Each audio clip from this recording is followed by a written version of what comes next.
नमस्कार, मैं नागेंद्र द्विवेदी। आज आप लोगों को रेगुलेटिंग एक्ट के बारे में बताने चल रहा हूं।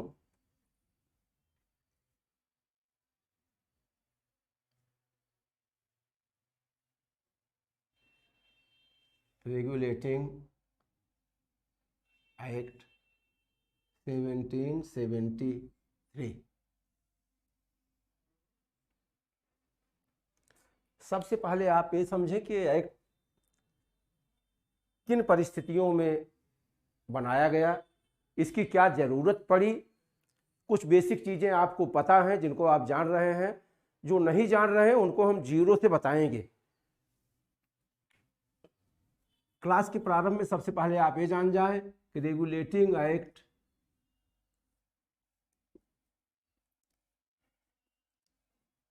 ईस्ट इंडिया कंपनी को नियमित करने के लिए ब्रिटिश सरकार द्वारा बनाया गया। ईस्ट इंडिया कंपनी के कार्यों को रेगुलेट करने के लिए ब्रिटिश सरकार द्वारा बनाया गया। अब प्रश्न उठता है, ऐसी क्या स्थितियां बन गई कि एक्ट बनाना पड़ा। पहली स्थिति आप ध्यान दें, ईस्ट इंडिया कंपनी भारत में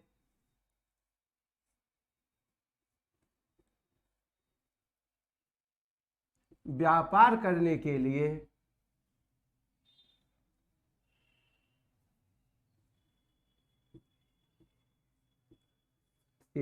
आई थी।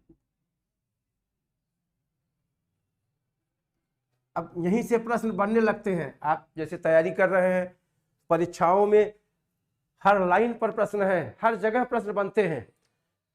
ऑनलाइन एजुकेशन ने कुछ चीज़ों को सरल किया, लेकिन कुछ समस्याएं भी पैदा की। ऑनलाइन क्लास में ज़्यादातर टीचर सूचनाएं आपको प्रोवाइड करते हैं, तो उससे एक समस्या होती है कि आप सूचनाएं तो आपके पास रहती हैं, लेकिन वो सूचनाएं लंबे समय तक आपके मस्तिष्क में नहीं रह पाती। उसके पीछे कारण ये है, सूचनाओं के पीछे की जो स्टोरी है, जो बाइकिंग है, पृष्ठभूमि है, वो आपको ऑनलाइन क्लास में नहीं बताई जाती है। लेकिन ये आपकी क्लास शुद्ध ऑफलाइन क्लास जैसी रहेगी। बहुत बार हो सकता है इसमें आप क्लास में बीच में बोर होने लगेगा कि बहुत ज़्यादा बता रहे हैं, लेकिन आप भागिए मत। सफलता के लिए कोई शॉर्टकट नहीं है। अगर आप ये चाहें कुछ सूचनाओं मात्र से आपको सफलता मिल जाए, ये संभव नहीं है। न 2-4 महीने की तैयारी से जल्दी से आपको सफलता मिलने वाली है। उसके लिए आप एक निश्चित टाइम टेबल बना करके 8 महीने, 10 महीने, 12 महीने, 14 महीने का प्लान बनाइए और सलीके से चीज़ों को पढ़िए। ईस्ट इंडिया कंपनी से संबद्ध सारे प्रश्न हमारे इस लेक्चर से आपके कंप्लीट होंगे, चाहे आप जिस परीक्षा की तैयारी कर रहे हो। अगर आप एक लेक्चर यही सुन लेंगे तो ईस्ट इंडिया कंपनी और रेगुलेटिंग एक्ट से संबद्ध कोई प्रश्न उसके बाहर से नहीं पूछा जाएगा। अगर पूछा जा रहा है तो आप वीडियो पर कमेंट करें, सर आपने इस क्वेश्चन के बारे में क्लास में डिस्कस नहीं किया था। प्रारंभ करेंगे ईस्ट इंडिया कंपनी। हो सकता है कुछ सूचनाएं आपको अगले वीडियो में मिले, या इसके पीछे वीडियो आपको मिल जाएगा जो अभी अपलोड नहीं किया गया है, उसमें आप देख लेंगे। लेकिन प्रारंभ यहीं से करेंगे कि ईस्ट इंडिया कंपनी कब भारत आई। सन 1600 में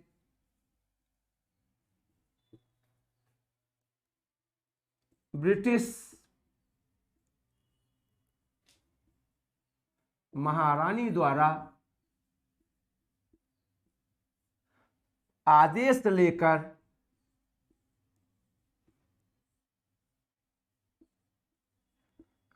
यह कंपनी भारत आई। इसके पीछे की पृष्ठभूमि आगे कभी क्लास में हम चर्चा करेंगे कि कंपनी शुद्ध भारत से व्यापार करने के लिए नहीं बनी थी, लेकिन बाद में और द्वीपों से और देशों से हट के भारत से ही ये संबद्ध रह गई, भारत में व्यापार के साथ साथ शासन करने लगी, जिसका नाम ईस्ट इंडिया कंपनी पड़ा। उस पर कभी फिर चर्चा करेंगे। अब बात बनती है कि ये कंपनी बनी कैसे। इस कंपनी का गठन ब्रिटेन के 21 उद्योगपतियों ने लंदन के फाउंडर हॉल में बैठ करके 1599 में किया। आप समझे, प्रश्न बनता है यहां से, ईस्ट इंडिया कंपनी के गठन के समय उसके कोर्ट ऑफ डायरेक्टर्स, ध्यान दें, कोर्ट ऑफ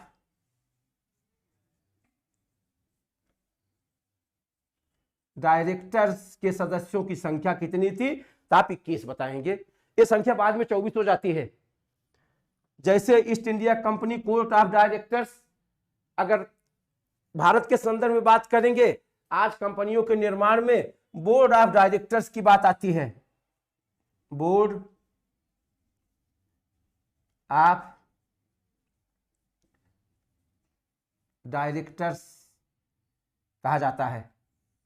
यहां कंपनी के बोर्ड को बोर्ड ऑफ डायरेक्टर्स कहते हैं। बोर्ड ऑफ डायरेक्टर्स की मीटिंग होती रहती है, कंपनी के गठनकर्ता लोग यही रहते हैं। तो 21 लोगों ने लंदन के फाउंडर हॉल में बैठ के व्यापार करने के लिए एक व्यापारिक कंपनी बनाई, जिसको ब्रिटेन की महारानी से परमिशन मिल गई कि आप भारत के साथ या उसके आसपास पूर्वी द्वीप समूहों से व्यापार करने के लिए आपको आदेश दिया जाता है। ये कंपनी भारत आती है, भारत आकर के यहां व्यापार करना प्रारंभ करती है। व्यापार करने के साथ साथ, जैसे आज की परिस्थितियों से अगर उस समय की परिस्थितियों से आप तुलना करें, जैसे व्यापारी राजनीति में प्रवेश करते हैं, राजनेता व्यापार में प्रवेश करते हैं, ठीक वैसी स्थितियां बनी। ये व्यापारिक कंपनी राजनीति में रुचि रखने लगी, इसका इंटरेस्ट राजनीति में बढ़ा। कारण, शुरुआती कारण व्यापारिक ही था, लेकिन बाद में उद्देश्य परिवर्तित हो गया।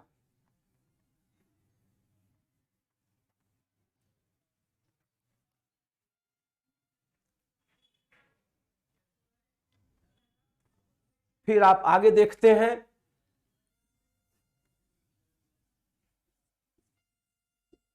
प्लासी के युद्ध का जिक्र आता है, जिसको आप इतिहास की क्लास में विस्तृत तरीके से पढ़ेंगे। प्लासी का युद्ध 1757 में होता है। अब प्रश्न तो हर जगह है, परीक्षाओं में प्रश्न कैसे पूछे जाते हैं। आज के जमाने में उत्तर की कमी नहीं है। अगर आप प्रतियोगी परीक्षाओं की तैयारी कर रहे हैं, ठीक विषय आप ध्यान रख लें कि आज उत्तर की कमी नहीं है, आज प्रश्न की कमी है। आपके मन में प्रश्न बनना आ गया, आप किसी टॉपिक पर सोचना प्रारंभ कर दें, विचार करना प्रारंभ कर लें, प्रश्न बनना शुरू हो गया तो उसका उत्तर तो मिल जाएगा। गूगल पे एक शब्द लिखिए, 100 पेज का लिटरेचर आपको मिल जाएगा। बाकी नहीं है, एक प्रश्न डालिए, उससे संबद्ध सारे प्रश्नों को उत्तर मिल जाएंगे, लेकिन गूगल प्रश्न नहीं बताएगा। प्रश्न आपके मन में आना चाहिए। सुकरात ने कहा था, शिक्षक का यह दायित्व है कि छात्र को सोचने के लिए प्रेरित कर दे, सोचने की क्षमता उसमें डाल दे। आपको केवल सूचनाएं दे देना आपके ज्ञानवर्धन के लिए जरूरी नहीं है। वो लाइन आप जानते होंगे, collection of information is not knowledge. जैसी सूचनाएं आपको आज विभिन्न माध्यमों से मिल रही हैं, उनके विश्लेषण की क्षमता आपके अंदर नहीं आ पा रही है, उससे आपकी ज्ञान वृद्धि नहीं हो रही है। सूचनाओं का भंडार आपके पास हो जा रहा है, और वो भंडार तात्कालिक सूचनाएं आपको कुछ समय के लिए आपके मन में है, उसके बाद विस्मृत भी हो जा रही हैं। उसके ढेर सारे उदाहरण आपको देखने को मिलते हैं। याद करिए, पहले का वो दौर जब कम पढ़े लिखे लोग 50 लोगों का जन्मदिन याद रखते थे। गांव में ढेर सारी ऐसी महिलाएं जिनका पढ़ाई से कोई वास्ता नहीं, 10 20 सैकड़ों लोगों का जन्मदिन, जन्म टाइम, महीना, साल सब याद रहता था। आज पढ़े लिखे लोगों की क्या स्थिति है? पति पत्नी का जन्मदिन रिमाइंडर में मोबाइल में लगाता है कि याद आ जाए। लड़कों का जन्मदिन मोबाइल में सेट किया जाता है। क्यों? क्योंकि सूचनाएं तो हमारे पास हैं, सूचनाओं के पीछे की समझ हमारे मन में नहीं है। अगर सूचनाओं के पीछे की समझ मन में आ जाए तो सूचनाएं हमारे मस्तिष्क में बैठ जाए, वो जल्द विस्मृत न हो, भूले न हम। अब प्लासी का युद्ध 1757, प्रश्न यहां से भी बनता है, बन सकता है प्लासी कहां है? आप बता दिए प्लासी इस स्थान पर है, हम बताएंगे किस नदी के किनारे है, वर्तमान में उस समय जहां था उसका क्या नाम था, आज जहां है उसका क्या नाम है। आप सलीके से बताते चलते हैं प्लासी बंगाल में था, आज आपका पश्चिम बंगाल है। मुर्शिदाबाद डिस्ट्रिक्ट, नदिया जिला। ये सारी इंफॉर्मेशन है, सारी सूचनाएं आपको क्लास में मिलेंगी। अभी पहली क्लास है तो आपको पढ़ने का तरीका हम बता दे रहे हैं, चीजें आप कैसे पढ़ें, उसके पीछे की बाइकिंग आप पढ़ते चले तो सलीके से सारी चीजें आपके मन में बैठ जाएंगी। लेकिन सोचना आपका कार्य है।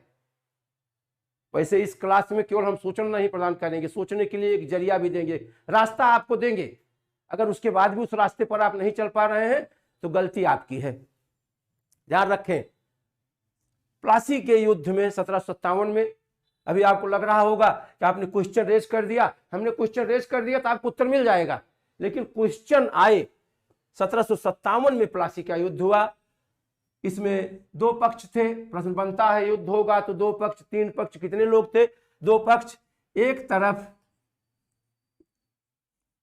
कंपनी, ईस्ट इंडिया कंपनी आप कहें, दूसरी तरफ बंगाल के नवाब, बंगाल के नवाब। नाम भी इनका याद रखना जरूरी है। कंपनी का नेतृत्व कौन कर रहा था? Robert Clive, Robert Clive. नवाब कौन था उस समय? बंगाल का नवाब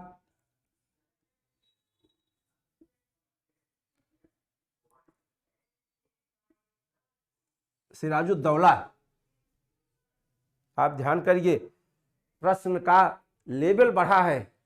जिस लेवल की तैयारी पर आप परीक्षा, प्रारंभिक परीक्षा क्वालिफाई नहीं कर पाते, उसी लेवल की तैयारी पे पहले लोग नौकरियां पा जाया करते थे।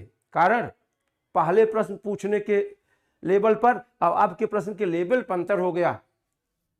एक उदाहरण हम आपको बताना चाहेंगे कि एक दौर था जब पूछा जाता था गोलमेज सम्मेलन कब हुआ, तो आप बता देते थे इस सन में हुआ। गोलमेज सम्मेलन में कौन कौन भाग लिया, आप बता देते थे इन लोगों ने भाग लिया। अब पूछ दिया गया गोलमेज सम्मेलन में गांधी जी किस जहाज से गए थे? याद करिए, प्रश्न तो पूछ दिया गया, गोलमेज सम्मेलन में गांधी जी किस जहाज से गए थे। अब उसके बाद आगे प्रश्न बनाने वालों को रास्ता मिल गया। जितनी मीटिंग देश में कहीं हुई, उसके बाद से जितने सेमिनार हुए, किस हाल में हुए, किस बस से गए, किस ट्रेन से गए, किस जहाज से गए, अब तो आपको सब रटना है। आप ट्रेन का नाम याद करिए, किस ट्रेन से गए थे, किस जहाज से गए थे। प्रश्न आया, विशेष परीक्षा में पूछा गया है, गांधी जी, एम.एस. राजपूताना, नाम बताया जाएगा नाम बताया जाएगा। ऐसे प्रश्न बनते हैं, यानी सामान्य सूचनाओं से काम नहीं चलेगा, उसके संबंध में ढेर सारी डिटेल्ड इंफॉर्मेशन आपके पास चाहिए। कुतुब मीनार कहां है, यह प्रश्न पूछा गया है आयोग की परीक्षाओं में। किसने बनवाया? चौथी मंजिल किसने बनवाया? टूट गई, किसने रिपेयर कराया? क्रमशः आप अंदर घुस के पूछने की प्रवृत्ति आई। ताजमहल किसने बनवाया? कौन चीफ वास्तुकार था? किसने शेष काम कराया? यानी प्रारंभिक क्वेश्चंस पूछे जा चुके हैं, वो भी आपसे पूछे जा सकते हैं और आगे के भी पूछे जा सकते हैं। यहां क्लास में आपको भरसक हम प्रयास करेंगे कि जितनी सूचनाएं पूछी गई हैं वो तो मान लीजिए आप जान रहे हैं, जो पूछी जा सकती हैं ये हम नहीं कहेंगे कि जितना हम बता दे रहे हैं उतने से ही सब कुछ पूछ दिया जाएगा। ऐसा अगर कोई वादा कर रहा है तो आपसे झूठ बोल रहा है, जरूरी नहीं है। लेकिन संभावनाएं जितनी हैं वो हम सब आपको बताएंगे। जैसे कंपनी की तरफ से रॉबर्ट क्लाइव और बंगाल की तरफ से नवाब सिराजुद्दौला। अब यहां प्रश्न बनता है कि क्लाइव के पास कितनी सेना थी, नवाब के पास कितनी सेना थी। क्लाइव की जो सेना थी उसमें कितने भारतीय थे, और सिराजुद्दौला की सेना में तो ज्यादातर सब भारतीय ही थे। यहां प्रश्न बनता है, संख्या आपको बताई जाएगी। इसके बाद भी आप देखते हैं कि अगर कोई व्यापारिक कंपनी किसी देश में जा रही है तो क्या उसको सेना रखने का अधिकार था? वो सेना थी या अप्रशिक्षित सिक्योरिटी गार्ड थे? आप विचार करिए, आपको पढ़ने का, सोचने का एक रास्ता आपको मिल रहा है कि जो प्लासी के युद्ध में सैनिक लड़े थे, क्या वो सिक्योरिटी गार्ड थे कंपनी के, जिन्होंने अपने नवाब की सेना को परास्त कर दिया, या ढेर सारे प्रश्न बनते हैं जैसे क्या वास्तविक युद्ध हुआ, इसके बारे में इतिहास में सब पढ़ेंगे, हम भी क्लास में आपको बताएंगे। आगे क्लास में क्रमशः जहां जहां जरूरत पड़ेगी सूचनाएं हम आपको देते रहेंगे। जैसे इसे वास्तविक युद्ध इतिहासकार नहीं मानते हैं, क्यों? क्योंकि सिराजुद्दौला के जो वफादार थे, वफादार लोग, वही उनके साथ युद्ध में शामिल हुए, और कुछ वफादारों को भ्रमित करके जो गद्दार थे वो अपने साथ बनाए रखे, जिससे सिराजुद्दौला की हार हुई। मीर जाफर आगे इतिहास में आप पढ़ेंगे। बाद में हम केवल परिणाम आपको बताएंगे किसका परिणाम ये हुआ, क्योंकि क्लास आपकी पॉलिटी की क्लास है, जिसमें हम उसी पहलू पर फोकस करेंगे जो क्लास का टॉपिक है, जिसपे आप हमको बताना है राजनीतिक पहलू, शासन, इन सब पर। इस युद्ध में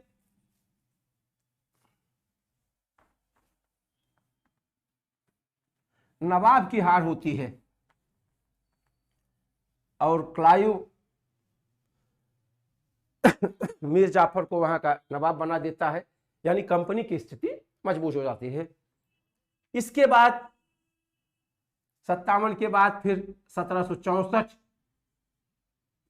हारने के बाद बंगाल की जो सेना थी उसमें असंतोष आया, हम इतनी संख्या में थे, गलत तरीके से हमारा नेतृत्व किया गया, हम हार गए। जो उस समय गद्दार थे उनके मन में भी ये बात आई कि जो हमसे वादा किए गए वादे पूरे नहीं हुए, उस पर हम जानना नहीं चाह रहे हैं, इतिहास में आप पढ़ेंगे। फिर मुगलों की संयुक्त सेना, जिसमें बंगाल के नवाब सिराजुद्दौला,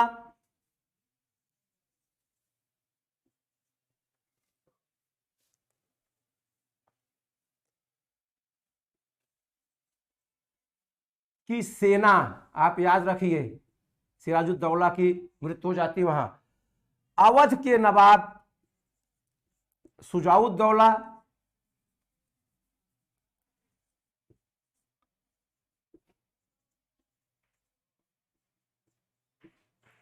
और दिल्ली के नवाब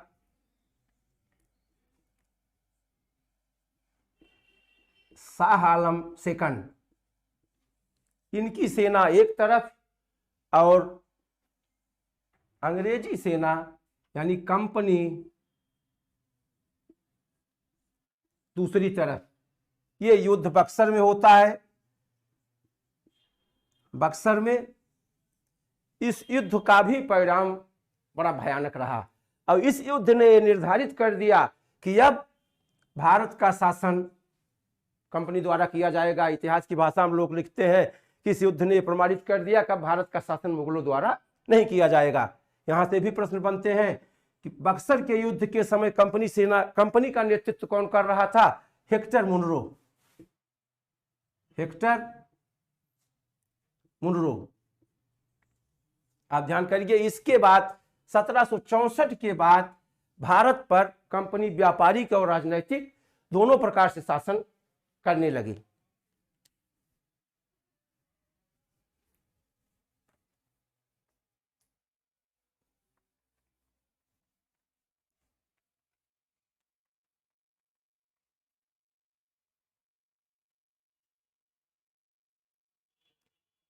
बक्सर के युद्ध के बाद जब कंपनी शासन करना प्रारंभ की, उस समय देश की परिस्थितियां कुछ परिवर्तित हुई। अब आगे आप कारण देखेंगे कि ईस्ट इंडिया कंपनी जब बनी थी, बनाए जाने के बाद से ही कंपनी 40,000 पाउंड का वार्षिक कर सरकार को देती थी। ऐसा नहीं था कि ईस्ट इंडिया कंपनी बना करके भारत आ गई, व्यापार करने लगी, ब्रिटिश सरकार को कोई लाभ नहीं था। ब्रिटिश सरकार को 40,000 पाउंड का सालाना टैक्स मिलता था। इसके बाद बंगाल के अकाल,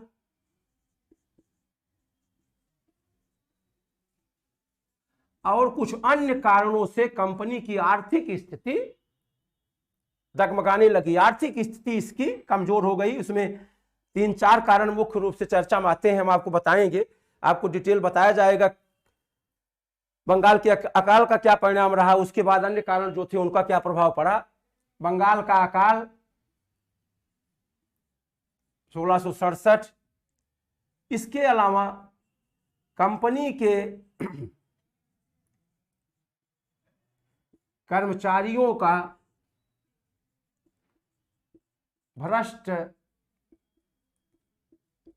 आचरण, दूसरा आंग्ल मैसूर युद्ध, और तीसरा चाय के व्यापार में घाटा। अब समझिए 4 कारण है, हर जगह प्रश्न बन रहा है। चाय के व्यापार की बात आती है, आंग्ल मैसूर युद्ध का जिक्र आता है। आंग्ल मैसूर युद्ध किसके किसके बीच हुआ, इसका परिणाम क्या हुआ, क्या युद्ध ऐसी स्थिति में लड़ा गया किससे अंग्रेजों कंपनी की स्थिति कमजोर हो गई, या कंपनी के कर्मचारियों के भ्रष्ट होने का क्या कारण था, बंगाल में अकाल का क्या प्रभाव रहा। एक एक टॉपिक पर हम आपको डिटेल बताएंगे। इसके बाद अगली क्लास कल रहेगी, कल आपको इसमें बताया जाएगा।